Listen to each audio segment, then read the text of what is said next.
Hey there, my friend. Thanks for being here. It really means a lot. And if you feel like subscribing, well, I'd be beyond grateful. But let's not waste a moment. The instant I stepped out of the car, the headlights scanned across the driveway and stopped cold. There, crumpled by the hedge, was a man. He was barely conscious, slumped over awkwardly. Late 30s, maybe. Blood smeared his nose and lips, his suit torn, shoes scuffed like he'd been dragged through rough ground. I ran to him. "Hey, can you hear me?" I asked, phone already in hand. His eyelids fluttered weakly. "No, don't. Please," he murmured. And then the front door flew open.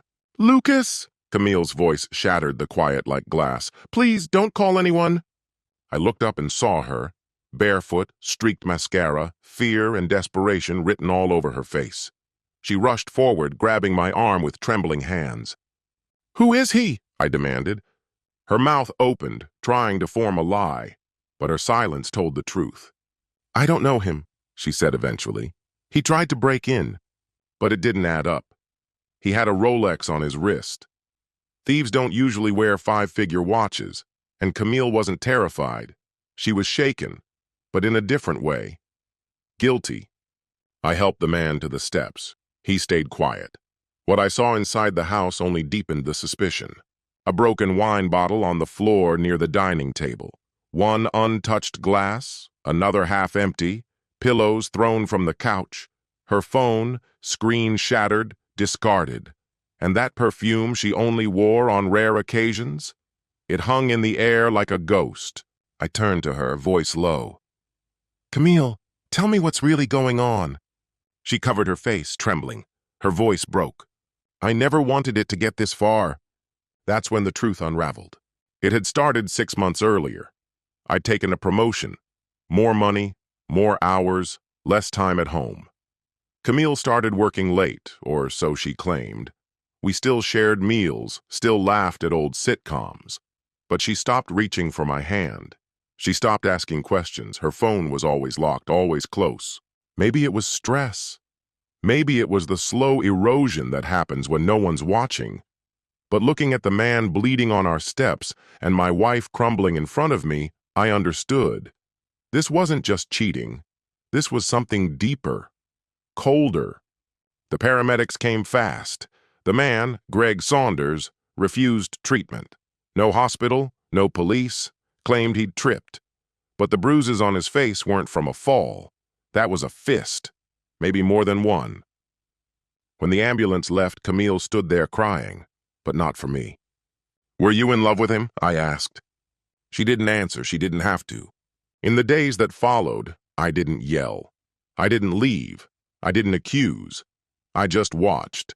I let the silence grow thick around us. She thought I was breaking down, but I was building a plan. It began with one call to Ronald "Ron" Carter. Old friend, attorney, pitbull. After I laid it all out, he leaned back and said, "If she's arming herself, you'd better build a battalion."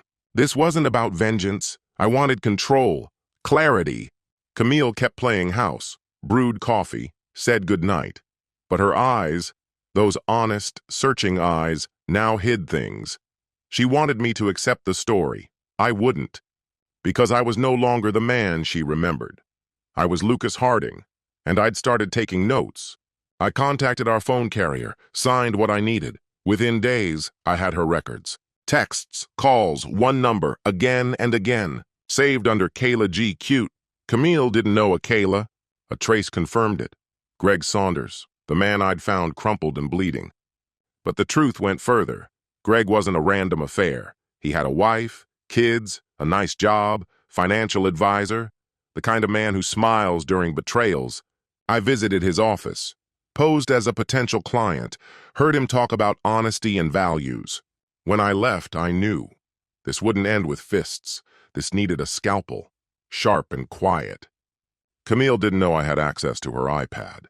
One night while she showered, I unlocked it. Messages, pictures, voice memos. They talked about me like I wasn't real. "He's never around. You make me feel alive."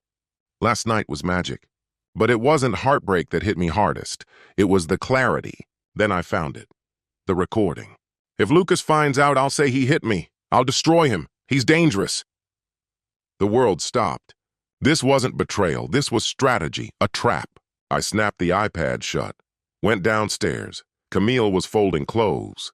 All good? She asked, all innocence. I smiled. Yeah, just tired. And she bought it. That's when I chose my path. She thought she was winning. I was just getting started. 2 days later, I sat with Ron. I told him everything. She's laying groundwork, I said. I need to build something stronger.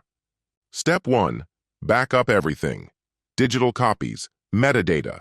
Step 2, set up cameras, legal and discreet. Step 3, follow the money. And sure enough, she had a hidden credit card, charges for hotel stays, designer bags, little luxuries, all paid with my money, for a life I wasn't part of. Ron handed me a folder, heavy with receipts. You're not reacting anymore, he said. You're constructing. She won't see it coming, I replied. But sometimes people self-destruct all on their own. That weekend, Camille said she was heading to Aspen, wellness retreat with Aubrey. Funny thing, Aubrey posted selfies from Santa Monica that day. Mistake number 1.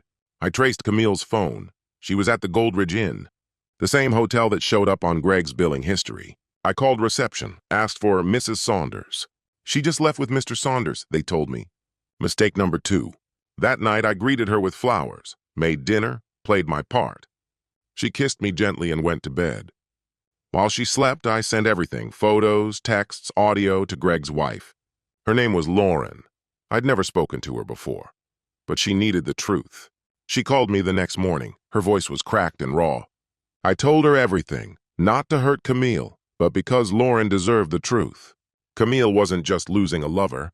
She was about to lose her illusion, her narrative, her power, her safety, because I had sown a single deliberate seed, and soon it would bloom into something she could never control. The break didn't roar. It whispered. Quiet, but devastating. It came precisely 2 days after I sent the files to Lauren Saunders. At exactly 7:14 a.m., Camille's phone buzzed like a fire alarm. I was in the kitchen, halfway through pouring my coffee, when her face caught my eye. Pale, frozen. Her fingers trembled as she stared at the screen. I didn't need to guess. Lauren had reached out. "Who's Lauren?" I asked, feigning indifference as I sipped slowly from my mug. Camille faltered. Her voice scraped the air, dry and weak. "No one," she said, barely audible. My eyebrow rose. "No one leaves 6 missed calls and 3 voicemails before sunrise," I countered. She didn't answer, just stood there, paralyzed, before bolting into the guest bathroom and locking the door. She didn't come out for close to an hour. I didn't follow. The silence was more effective. The opening move had been made. That night, I called Morgan Hale, an old college friend who now handled cybercrime investigations. I needed everything I had, texts, voice memos, hotel confirmations, to stand up in court. Morgan was blunt. "If she goes for the victim angle or spins the narrative, this won't just protect you, it'll dismantle her credibility." I had one more request. "Can you recover deleted apps? Anything encrypted or hidden?" She thought she was slick. He grinned. "Give me 48 hours. Back at home, Camille was unraveling. Meals left untouched, her phone lying face down, no mindless scrolling to maintain appearances. She kept glancing at me like I was a riddle she couldn't solve. Was Greg the one who told me? How much did I know? Was I bluffing or genuinely oblivious? She had no clue I was already several steps ahead. The following morning, something caught my eye as I entered my office. An envelope, plain, unmarked, on the floor. I opened it. Photos spilled out. Camille and Greg, hand in hand, strolling near a cabin at Pikes Peak. The same weekend, she claimed to be in Seattle visiting her sister. More photos followed, kissing in a lot, entering a hotel suite under aliases. This wasn't a mistake. It was a full-blown strategy. I called Ron. "It's time." Camille came home early that day. Her eyes were glassy, her face drawn. She paused in my office doorway. "I need to tell you something," she murmured. I gestured. "Go ahead." She sat down, hands clenched together like she was holding herself together. "I haven't been fully honest. There was someone, but it's over. It was stupid. I felt so isolated, and Greg... I lifted a hand. She stopped talking. You're not admitting guilt, I said gently. You're bargaining. Her breath caught in her throat. I stood and placed one photo on her lap, then another, and a third. I've known for weeks, I told her. While you were playing house with him, I was dismantling ours. Her voice cracked. Lucas, please, you don't understand. I didn't mean... You didn't mean to get caught, I interrupted. That's what you regret. She shot to her feet. Are you divorcing me? No, I said, ice in my voice. You're going to watch everything you took for granted unravel. Ron and I didn't waste time. I opened new accounts, redirected my direct deposits, scrubbed her name from every contact list and policy. She didn't even notice, until her credit card got declined during a shopping spree. She burst in, furious. Did you cancel my access? I stayed calm. Didn't cancel anything, just stopped paying for your affair. Her jaw tightened. You can't just cut me off. And you can't cheat without consequences. A week passed. Then Morgan called. We got something. He sent an audio file. I played it aloud. Camille's voice rang clear, carefree, speaking to someone named Melanie. Greg thinks I'll leave Lucas for him. Poor guy. I'm just waiting to see who offers the better future, Greg or Lucas. It's like The Bachelor, but with retirement plans. I blinked in disbelief. Even Ron was stunned. Now we had everything. Infidelity, manipulation, financial motives. What began as emotional closure had morphed into legal firepower. And Camille? She had no idea she'd handed me the final weapon. The next day I made breakfast, her usual. Avocado toast, soft eggs, almond milk in her coffee. She stared at the plate like it was laced with poison. What is this? I smiled. For the act. What act? The show you're about to star in. A knock broke the moment. A courier handed over a thick envelope, divorce documents, along with evidence and a formal request for financial separation. Her face went pale. You're serious. Dead serious. Then I leaned close. You were auditioning for a better offer, but you forgot one thing. Her voice was barely a whisper. What's that? I own the stage. She didn't cry right away, but I knew she would. Everything she clung to was slipping away. She didn't go anywhere that day, not because she didn't want to, because there was nowhere to go. Greg had vanished.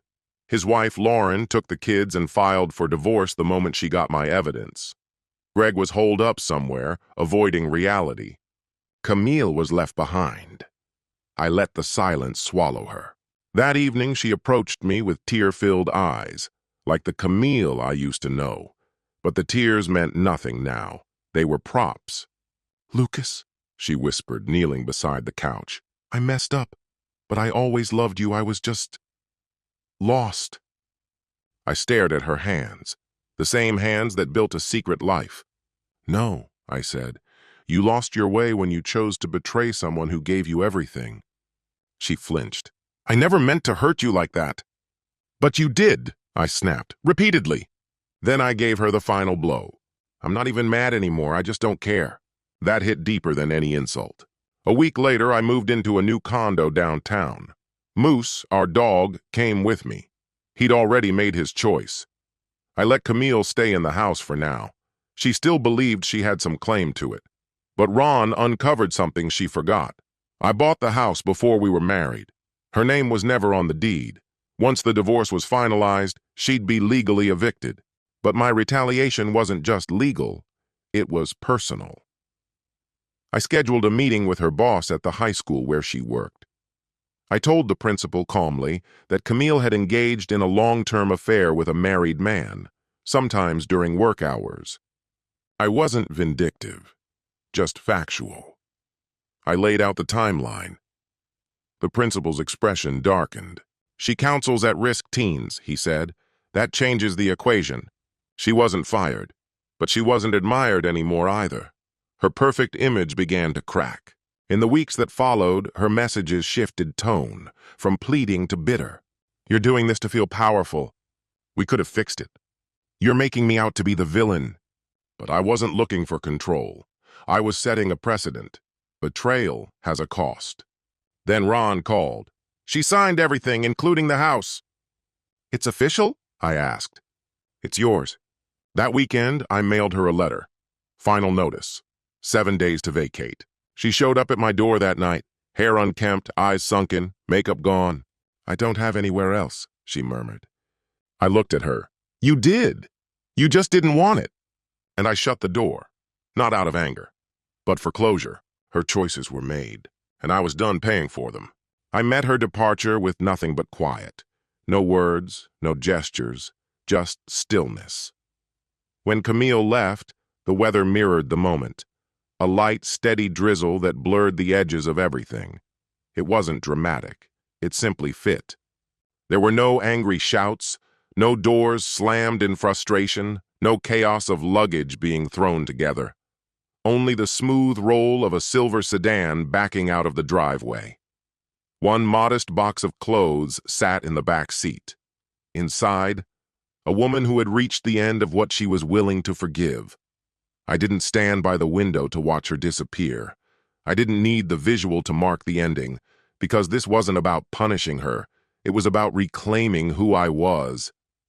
My first act of independence was taking Moose for a long walk along the Pikeview Trail. Somewhere on that path, I felt something shift. A strange sense of release came over me. Not sadness, but the lifting of a long-held illusion. I realized I hadn't been grieving love. I'd been clinging to a lie. For too long, I told myself there was still something left between Camille and me worth saving. But whatever we had was already gone. It didn't collapse in a single moment. It dissolved slowly under the strain of her repeated self-serving choices. I had finally stopped reaching into the wreckage, hoping to find her. 3 weeks later, something unexpected happened. I ran into Lauren Saunders, Greg's former wife. It happened at the little cafe near my office. She spotted me first and approached with a quiet certainty. "I never got the chance to thank you," she said gently. I gave a slight nod. "I wasn't looking for thanks." Her smile held warmth. "I know, but you told me the truth. Most people wouldn't have. We talked for a while, about our kids, the harsh realities of divorce, how she was slowly stitching her life back together. I admired her quiet strength. In ways we didn't need to say out loud, I think we recognized something familiar in one another. The echoes of betrayal, the craving for peace, the kind of strength that only comes after you've endured something that tried to break you. We didn't make any promises, but we kept crossing paths, once turned into twice. Coffee led to dinner, and dinner eventually became something more meaningful. It wasn't about distraction. It wasn't about filling emptiness. It was simply two people, both a little bruised, finally understanding what real love is meant to be. As for Camille, I later heard through mutual acquaintances that she'd relocated to Phoenix. She was trying to start over. New job, smaller apartment, fewer friends. And Greg? He never quite recovered. Lost his job. His children refused contact. Lauren had made sure their separation was final in every sense. Now they're background noise. Once sources of turmoil, they've faded into silence. And that feels right. So this is where the story ends. Let me know your thoughts in the comments. I'm grateful you took the time to be here. If this story spoke to you, feel free to explore more on the channel. Until next time, take care.